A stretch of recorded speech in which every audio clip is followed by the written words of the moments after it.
នេះគឺជាស្រូវរបស់ខ្ញុំពូជថ្មីដីថ្មីលើទីតាំងចាស់ហើយពូជថ្មីនេះគឺពូជប្រើពូជកញ្ចប់យើងអត់ទុកពូជខ្លួនឯងទេហើយដីថ្មីនេះគឺដីដែលយើងពីមុនមកធ្លាប់តែធ្វើចំការ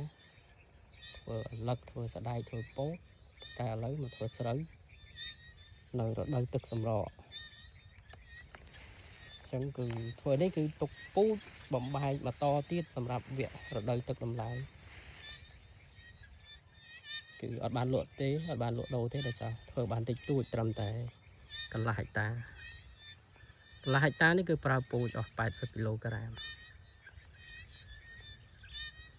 ចិត្តបានច្រូតហើយមកទល់ថ្ងៃនេះគឺ89ថ្ងៃអាយុកាលរបស់វាចំណុចដែលឃើញនេះវាឆោតចឹងគឺស្នាមកោយួនជាប់ផុងកាលពីវគ្គស្រូវនៅតូចប៉ុន្តែដល់ពេលស្រូវវាធំចេញគូចេញអីចឹងទៅវាទៅជាបង្កើតសោភ័ណភាពស្អាតមកបែបចឹងទៅមើលថតទៅឃើញគូស្អាតក៏ប៉ុន្តែអាចចន្លោះដានកង់ហ្នឹងគឺវាបាត់ដើមស្រូវអស់ហើយ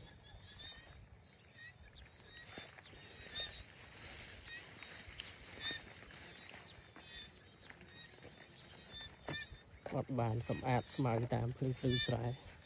មានដួលខ្លះមានដួលខ្លះតែដួលដប់ទេតែដោយសារស្រូវរបស់យើងធ្វើពូជស្ដើងអញ្ចឹងដល់ពេលដែលវាលូតលាស់អាវាបែកគុំគឺវាធ្លោះល្អដើមវាធំធ្លោះវារឹងមាំអញ្ចឹងវាអាចជួយទប់ខ្លួនវាបានមួយចំណែកហើយដល់ឯងស្រូវរបស់លបងគាត់នៅក្បែរហ្នឹងគាត់ធ្វើពូជផ្សេងតែវាដួលមកផ្នែកដែរតែផ្នែកដែលទឹករៀងដក់ជ្រៅជាងគេហើយនឹង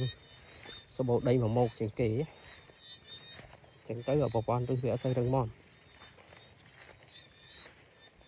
បស់យើងវាមានអាកន្លែងដីមួយម៉ោកដែរម្ដុំត្រង់មុខកាមេរ៉ាហ្នឹងហើយសបល់វានៅខៀវជាងគេដោយសារ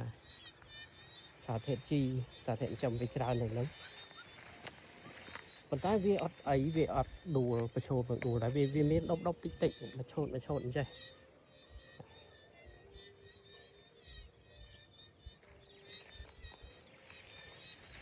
មិនយូរទេបើសិនជាប្រហែលថ្ងៃ2-3ថ្ងៃនេះមេឃស្រឡះល្អក្តៅអញ្ចឹងទៀតគឺឆាប់បានច្រូតទៅពីហើយជាយ៉ាងយូរ3ថ្ងៃទៀត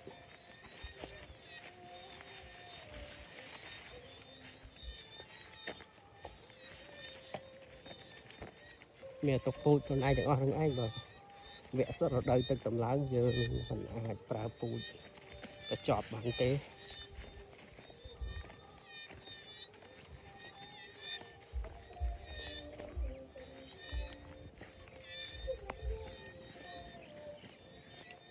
ចំណុចទាំងនេះផ្នែកដែលដើរជាងគេមានន័យថាយើងឈូសយកអាចដី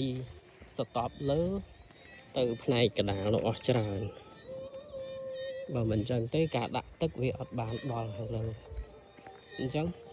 គឺសារធាតុចិញ្ចឹមសារធាតុជីវាគាត់ជាខ្សោយជាងទេប៉ុន្តែវាខ្សោយក៏ពិតមែនមើលទៅតាមជាក់ស្ដែងគឺទោះយ៉ាងណាក៏នៅតែទទួលយកបានដែរសម្រាប់កគូបែបនេះហ្នឹងអាហ្នឹងផ្នែកដែលរៀងអន់ជាងគេរៀងខ្សោយដងដើមជាងគេ